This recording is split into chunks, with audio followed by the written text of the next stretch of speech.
အိုးအပဖျားသခင်ဒီနေ့မှာကိုရောရဲ့နှုတ်ကပတ်တော်ကိုဖတ်ရှုကြားနာဖို့ရာရွေးချယ်ခြင်းခံရတဲ့အတွက်ကိုရောကိုကျေးဇူးတင်ပါတယ်။တန်ရှင်သောဝိညာဉ်တော်ဖျားတပည့်တော်တို့ကိုအလင်းနှင့်အသိပညာကိုပေးသနာတော်မူပါ။နေ့စဉ်ဘဝမှာကိုရော၏အလိုတော်ကိုလိုက်နာဆောင်ရွက်နိုင်အောင်ကိုညီဆောင်မတော်မူပါမည်အကြောင်းသခင်ယေရှု၏နာမတော်အားဖြင့်တောင်းလျှောက်ကြပါတယ်။အာမင်။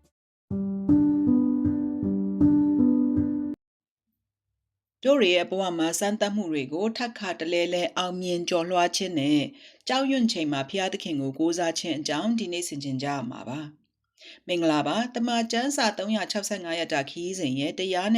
ရက်နေ့ကိုရောက်ရှိလာခဲ့ပြီဖြစ်ပါတယ်။မနေ့ကဒါဝိဒ်ဟာအဘိဂဲလရဲ့ပညာရှိစကားကြောင့်ဒေါသကိုထိန်းချုပ်နိုင်ခဲ့တာတွေကိုတို့တွေကြားခဲ့ကြရပါတယ်။ဒီနေ့မှာတော့ရှောလုဟာဒါဝိဒ်ကိုတတ်ဖို့နောက်တစ်ချိန်လိုက်လာပြန်ပါတယ်။ဒါဝိဒ်ဟာရှောလုကိုအဆုံးစီရင်ဖို့အကောင်းဆုံးအခွင့်အရေးရပြန်တဲ့အခါဘာကိုရွေးချယ်မလဲဆိုတာကိုကြည့်ကြပါမယ်။ဒီနေ့ဖတ်ရှုရမယ့်ကျမ်းပိုက်တွေကတော့ဓမ္မရာဇဝင်ပထမဆောင်အခန်းကြီး26စာလံကျမ်း56တို့ဖြစ်ပါတယ်။လူတွေကကိုယ့်ပေါ်ထပ်ခါတလဲလဲအမှားလုပ်နေချိန်မှာဘယ်လိုတီတီငိမ့်ငိမ့်တုံ့ပြန်မလဲ။တစ်ချိန်တည်းမဟုတ်ပဲထပ်တလဲလဲဂယုဏပြနိုင်ခြင်းဟာဘလောက်ကြီးမြတ်တဲ့စိတ်ထားဖြစ်တယ်ဆိုတာကိုဆင်ခြင်ကြည့်ကြပါစို့။ဒီနေ့ဖတ်ရှုရမယ့်ဓမ္မရာဇဝင်ပထမဆောင်အခန်းကြီး26မှာရှောလုဟာဒါဝိဒ်ကိုတတ်ဖို့စစ်သည်3000နဲ့ဇီးဖုတောထဲကိုတကြောပြန်ရောက်လာပြန်ပါတယ်။ဒါဝိဒ်နဲ့အဘိရှဲတို့ဟာညဘက်မှာရှောလုရဲ့စစ်စခန်းထဲကိုတိတ်တဆိတ်ဝင်သွားခဲ့ကြပါတယ်။ရှောလုအိပ်ပျော်နေတဲ့ချိန်မှာအဘိရှဲကရှောလုကိုလှန်နဲ့တစ်ချက်ထဲထိုးတက်ခွင့်တောင်းပေမဲ့ဒါဝိဒ်ကတားမြစ်ခဲ့ပါတယ်။ထာဝရဘုရားဗိတ်သိက်ပေးတော်မူသောသူကိုအဘယ်သူသည်အပြစ်မရှိဘဲလက်တင်နိုင်သနည်းလို့ဆိုပြီးရှောလုရဲ့ခေါင်းရင်းမှာရှိတဲ့လှန်နဲ့ရေဘူးကိုပဲယူသွားခဲ့ပါတယ်။အကွာအဝေးတစ်ခုကနေဒါဝိဒ်ကရှောလုကိုလှမ်းခေါ်ပြီးသူယူလာတဲ့ပစ္စည်းကိုပြသတဲ့အခါရှောလုဟာသူ့အမှားကိုဝန်ခံပြီးဒါဝိဒ်ကိုကောင်းကြီးပေးကပြန်သွားခဲ့ပါတယ်။ဒီနေ့ဖတ်မဲ့ကျမ်းပိုက်တွေကိုနားဆင်ကြပါစို့။ဓမ္မရာဇဝင်ပထမဆောင်အခန်းကြီး26တဖန်ဇိဖသားတို့သည်ရှောလုရှိရာဂိဗာမြို့သို့လာ၍ဒါဝိဒ်သည်ယေရှိမုန်မြို့ရှိမှဟာခိလတောင်၌ပုန်းရှောင်၍နေပါသည်မဟုတ်လောဟုလျှောက်လျင်ရှောလုသည်ထ၍ရွေးကောက်သောဣသေလလူ3000ပါလျက်ဇိဖတော၌ဒါဝိဒ်ကိုရှာခြင်းငှါသွားလေ၏ရှောလုသည်ယေရှိမုန်မြို့ရှိဟာခိလတောင်ပေါ်လမ်းနားမှတက်ချ၏ဒါဝိဒ်သည်တော၌နေ၍ရှောလုလိုက်ရှာကြောင်းကိုသိမြင်သောအခါလူရှိုတို့ကိုစေလွှတ်၍ရှောလုရောက်ကြောင်းကိုအတပ်သိ၏ထိုအခါဒါဝိဒ်သည်ထသွား၍ရှောလုတက်ချရာအရပ်သို့ရောက်သဖြင့်ရှောလုနှင့်ဗိုလ်ချုပ်မင်းနေရ၏သားအာဗနာအိပ်ရာအရပ်ကိုကြည့်ရှုလေ၏ရှောလုသည်ယထာတပ်အလယ်၌အိပ်လျက်တပ်သားတို့သည်ပတ်လည်၌နေရာကျကြ၏ဒါဝိဒ်ကလည်းရှောလုရှိရာတပ်သို့ငါနှင့်အတူအဘယ်သူလိုက်မည်နည်းဟုဟိတ္တိအမျိုးသားအဟိမလက်နှင့်ဇေရုရာ၏သားယွာဘညီအဘိရှဲတို့ကိုမေးလျင်အဘိရှဲကကျွန်တော်လိုက်ပါမည်ဟုလျှောက်သည်အတိုင်းဒါဝိဒ်နှင့်အဘိရှဲတို့သည်ညအခါတပ်သားများရှိရာသို့သွား၍ရှောလုသည်ယထာတပ်အလယ်၌အိပ်ပျော်လျက်လှံတော်သည်ခေါင်းရင်းအနားမြေ၌စိုက်လျက်အာဗနာနှင့်တပ်သားများတို့သည်ပတ်လည်၌အိပ်လျက်ရှိကြ၏အဘိရှဲကလည်းဖျားသခင်သည်ကိုရော၏ရန်သူကိုကိုရောလက်၌ယနေ့အပ်တော်မူပြီးထို့ကြောင့်ကျွန်တော်သည်မြေတိုင်အောင်လှံနှင့်တစ်ချက်တည်းထိုးပါရစေဟုကျွန်တော်တောင်းပန်ပါ၏နှစ်ချက်တိုင်အောင်မထိုးပါဟုဒါဝိဒ်ကိုလျှောက်တော်လေဒါဝိဒ်ကသူ့ကိုမပြုနှင့်ထာဝရဘုရားအခွင့်နှင့်ဗိသိက်ခံသောသူကိုအဘယ်သူအပြစ်လွတ်လျက်ထိခိုက်နိုင်သနည်းဟုအဘိရှဲအားပြန်ဆို၏တဖန်ဒါဝိဒ်ကထာဝရဘုရားအသက်ရှင်တော်မူသည့်အတိုင်းဒဏ်ခတ်တော်မူမည်သို့မဟုတ်သူသေချိန်ရောက်လိမ့်မည်သို့မဟုတ်စစ်တိုက်ရာ၌အသက်ဆုံးလိမ့်မည်ထာဝရဘုရားပေးတော်မူသောဗိသိက်ခံသူကိုငါမထိခိုက်မည်အကြောင်းထာဝရဘုရားစီးတားတော်မူပါစေသောတို့ရာတွင်ခေါင်းရင်းတော်နားမှရှိသောလှံတော်နှင့်ရေဘူးကိုယူ၍သွားကြကုန်အံ့ဟုဆိုလျက်လှံတော်နှင့်ရေဘူးကိုရှောလုခေါင်းရင်းနားကယူ၍သွားကြ၏အဘယ်သူမျှမသိမမြင်အဘယ်သူမျှမနိုးကြီးစွာသောအိတ်ချင်းဖြင့်ထာဝရဘုရားအိတ်စေတော်မူသောကြောင့် ထိုသူအပေါင်းတို့သည်အိပ်ပျော်ကြ၏ထိုအခါဒါဝိဒ်သည်ကျဲသောချိုင့်တစ်ဖက်သို့ကူး၍ဝေးသောတောင်ထိပ်အပေါ်မှရပ်လျက်အိုးအာဗနာတင်သည်မထူးသလောဟုလူများနှင့်နေရသားအာဗနာကိုဟစ်လေ၏အာဗနာကရှင်ဘရင်ကိုဟစ်သောတင်ကအဘယ်သူနည်းဟုပြန်၍မေးလျင်ဒါဝိဒ်ကတင်သည်ယောက်ျားမဟုတ်လောဣသေလအမျိုး၌တင်နှင့်အဘယ်သူတူသနည်းတို့ဖြစ်၍တင်၏သခင်ရှင်ဘရင်ကိုအဘယ်ကြောင့်မဆောင်သနည်းတင်၏သခင်ရှင်ဘရင်ကိုတတ်အံ့သောငါလူတစ်ယောက်ဝင်လေပြီတင်ပြုသောအမှုသည်မလျောက်ပတ်ထာဝရဘုရားအခွင့်နှင့်ဗိသိက်ခံသောတင်၏သခင်ကိုမဆောင်သောကြောင့်ထာဝရဘုရားအသက်ရှင်တော်မူသည့်အတိုင်းတင်သည်အသေးခံထိုက်ပေ၏ခေါင်းရင်းတော်နားမှထားသောရှင်ဘရင်၏လှံတော်နှင့်ရေဘူးတော်ရှိသည်မရှိသည်ကိုကြည့်ရှုလောဟုအာဗနာအားပြောဆို၏ရှောလုသည်ဒါဝိဒ်စကားသံကိုသိ၍ငါသားဒါဝိဒ်ငါကြားသောစကားသံသည်တင့်စကားသံလောဟုမေးလျင်ဒါဝိဒ်ကကျွန်တော်စကားသံမှန်ပါ၏ကျွန်တော်သခင်အရှင်မင်းကြီးဟုလျှောက်လေ၏တဖန်ဒါဝိဒ်ကသခင်သည်ကိုတော်ကျွန်ကိုအဘယ်ကြောင့်ဤသို့လိုက်၍ရှာတော်မူသနည်းကျွန်တော်သည်အဘယ်သို့ပြုပါသနည်းကျွန်တော်အဘယ်အပြစ်ရှိပါသနည်းယခုမှကျွန်တော်သခင်ရှင်ဘရင်ကိုတော်ကျွန်စကားကိုနားညောင်းတော်မူပါထာဝရဘုရားသည်ကိုတော်ကိုကျွန်တော်တစ်ဖက်၌နိုးစော်တော်မူသည်မှန်လျင်ရစ်ပူဇော်ခြင်းကိုလက်ခံတော်မူပါစေသောသို့မဟုတ်လူသားတို့သည်နှိုးဆော်သည်မှန်လျင်ထာဝရဘုရားရှေ့တော်၌ကျိန်ခြင်းကိုခံကြပါစေသောအကြောင်းမူကားသူတို့ကသွားတော့အခြားတစ်ပါးသောဘုရားတို့ကိုဝတ်ပြုတော်ဟုဆိုလျက်ကျွန်တော်ကိုထာဝရဘုရား၏အမွေတော်မြေ၌မနေစေခြင်းကယနေ့ပင်နှင်ထုတ်ကြပါသည်တကားတို့ဖြစ်၍ကျွန်တော်အသွေးသည်ထာဝရဘုရားရှေ့တော်၌မြေသို့မကျပါစေနှင့်အကြောင်းမူကားလူသည်ငုံးကိုတောင်ပေါ်မှလိုက်၍ရှာတကဲ့သို့ဣသေလရှင်ဘရင်သည်ခွေးလေးကိုရှာခြင်းကထွက်တော်မူပါပြီတကားဟုလျှောက်ဆို၏ရှောလုကလည်းငါပြစ်မှားပါပြီငါသားဒါဝိဒ်ပြန်လာပါတင်သည်ယနေ့ငါအသက်ကိုနှမျောသောကြောင့်နောက်တဖန်တင့်ကိုငါမညှင်းစေငါသည်လူမိုက်ဖြစ်၏အလွန်မှားယွင်းပြီဟုဆိုသောဒါဝိဒ်ကရှင်ဘရင်လှံတော်ရှိပါ၏လူလင်တစ်ယောက်လာ၍ယူစေတော်မူပါလူအသီးအသီးတို့သည်ဖြောင့်မတ်ခြင်းတစ္ဆာစောင့်ခြင်းရှိသည့်အတိုင်းထာဝရဘုရားသည်အကျိုးကိုဆက်ပေးတော်မူပါစေသောထာဝရဘုရားသည်ယနေ့ကိုတော်ကိုကျွန်တော်လက်၌အပ်တော်မူတော်လေထာဝရဘုရားပေးတော်မူသောဗိသိက်ခံသူကိုကျွန်တော်မထီမခိုက်ပါယနေ့ကိုတော်အသက်ကိုကျွန်တော်နှမျောသည်ဤသူကျွန်တော်အသက်ကိုထာဝရဘုရားနှမျော၍ကျွန်တော်ကိုခတ်သိမ်းသောဒုက္ခတွေကကယ်နှုတ်တော်မူပါစေသောဟုပြန်လျှောက်လျင်ရှောလုကငါသားဒါဝိဒ်တင်သည်မင်္ဂလာရှိပါစေသော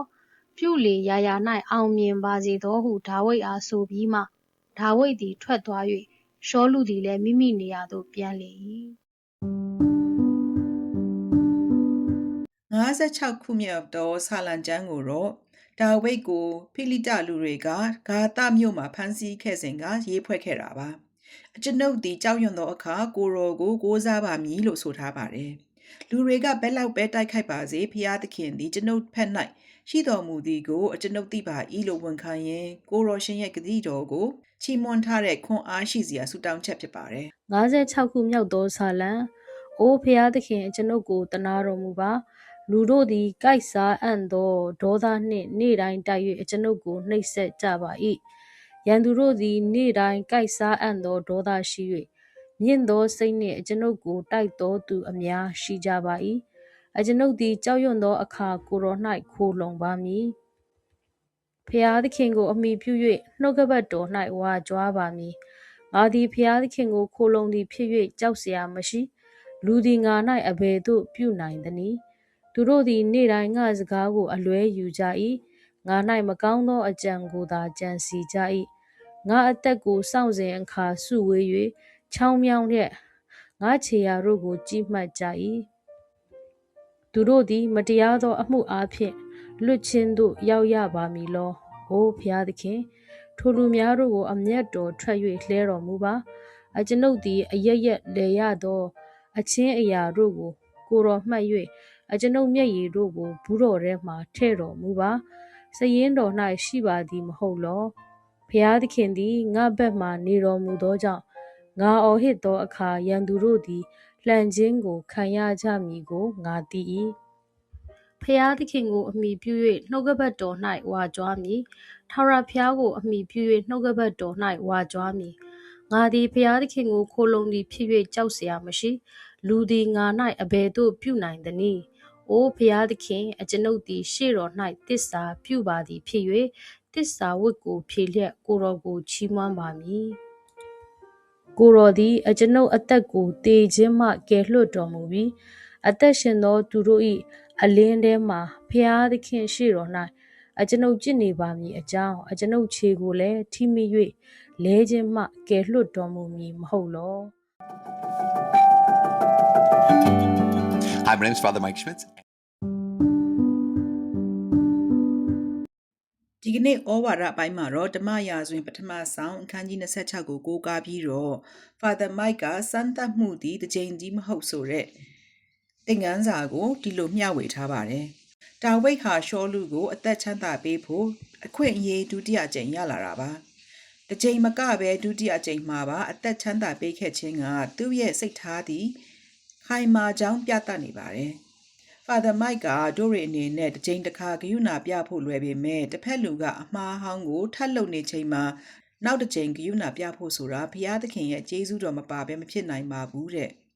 တို့ရဲ့ဘဝမှာလည်းအကျင့်စာရိတ္တစမ်းသပ်မှုတွေဟာတစ်ကြိမ်တည်းနဲ့ပြီးသွားတာမဟုတ်ပဲထပ်ခါတလဲလဲလာတတ်ပါတယ်လို့ Father Mike ကထောက်ပြပါတယ်။ Father Mike ထောက်ပြထားတဲ့နောက်ထပ်တစ်ချက်ဖြစ်တဲ့လှန်နဲ့ရေဘူးဆိုတဲ့အကြောင်းအရာကိုကြည့်ချင်းအားဖြင့်ဒီတမန်ကျမ်းစာမှာပါတဲ့စကားလုံးတွေဟာစကားလုံးတိုင်းကိုအတိတ်ပဲဖော်လို့ရတာကိုထင်ရှားစေပါတယ်။လှန်သည်အာနာနဲ့အသက်သက်ခြင်းကိုကိုစားပြုပြီးရေဘူးသည်အသက်ရှင်ခြင်းကိုကိုစားပြုပါတယ်။ဒါဝိဒ်ကလှန်ကိုယူဆောင်သွားခြင်းဖြင့်ရှောလူရဲ့အသက်ကိုမိမိရဲ့လက်ထဲတွင်ရှိကြောင်းသက်သေပြခဲ့ပါတယ်။ Father Mike က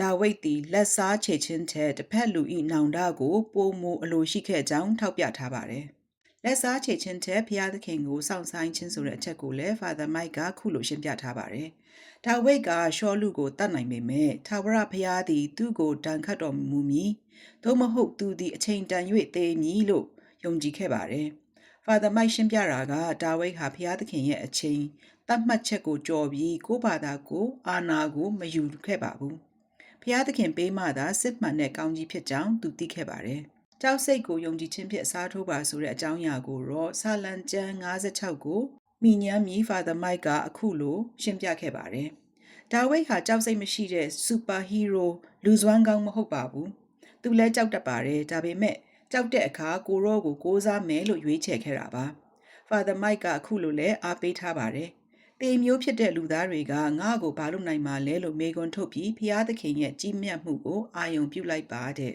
။မျက်ရည်ကိုဘူးထဲမှာတိမ်ထားခြင်းဆိုတဲ့အကြောင်းကိုလည်းဆာလံကျမ်း56မှာတွေ့ရှိကြရပါတယ်။အကျွန်ုပ်ဤမျက်ရည်ကိုကိုတော်ဤဘူးတော်ထဲ၌ထည့်ထားပါလို့ဒါဝိဒ်ကဆုတောင်းခဲ့ပါတယ်။ Father Mike ကဖျားသခင်ဟာတို့ရဲ့နာကျင်မှုတိုင်းမျက်ရည်တိုင်းကိုအမှတ်တမဲ့မထားပဲတန်ဖိုးထားသိမ်းဆည်းထားကြောင်းတို့ရဲ့ကြောက်ရွံ့မှုကိုကိုရော့စီကိုအနှံဖို့တိုက်တွန်းထားတာဖြစ်ပါတယ်။ဆုတောင်းကြစို့ကိုရောရှင်ထာဝရဘုရားကျွန်ုပ်တို့၏ဘဝတွင်စမ်းသပ်မှုများထပ်ခါတလဲလဲကြုံရသည့်တိုင်အောင်ဒါဝိဒ်ကဲ့သို့ပင်ကိုရောရှင်၏ပညတ်တော်များကိုအမြဲဆုပ်ကိုင်နိုင်သောကျေးဇူးတော်ပေးသနာတော်မူပါလက်စားချေလိုစိတ်များကိုဖယ်ရှားပေးပြီးအရာရာကိုကိုရောရှင်ရဲ့အချိန်ကိုက်တရားစီရင်မှုတွင်အနှံနိုင်အောင်မဆတော်မူပါစိုးရိမ်ကြောက်ရွံ့မှုများလွှမ်းမိုးလာတဲ့အခါကိုရောရှင်၏ဂတိတော်များကိုသာယုံကြည်ကိုးစားလျက်ရဲရင်စွာရှောက်လန်းနိုင်သူများဖြစ်စေတော်မူပါအာမင်ဒီနေ့တို့ရဲ့ဘဝမှာအမှားတစ်ခုခုကိုထပ်ခါတလဲလဲလုံးမိဖို့ဖျားယောင်သွေးဆန်ခြင်းကိုခံနေရပါသလားဒါဝိဒ်လိုပဲဖျားသခင်ကိုကြောက်ရွံ့တဲ့စိတ်နဲ့အဲ့ဒီစမ်းသပ်မှုကိုအောင်နိုင်ဖို့စ조사ကြည့်ပါလို့အားပေးလိုက်ပါတယ်မနေ့ဖြန်မှာတော့ဒါဝိဒ်ရဲ့စိတ်မကောင်းစရာအလှည့်အပြောင်းတစ်ခုနဲ့ရှောလူရဲ့နောက်ဆုံးကံကြမ္မာအကြောင်းကိုလေ့လာကြရပါမယ်မနေ့ဖြန်မှာပြန်ဆောင်ကြပါမယ်ချစ်စွာသောညီကိုမောင်နှမများအားလုံးပေါ်မှာဖျားသခင်ရဲ့ကောင်းကြီးမင်္ဂလာတက်ရောက်ပါစေအာမင်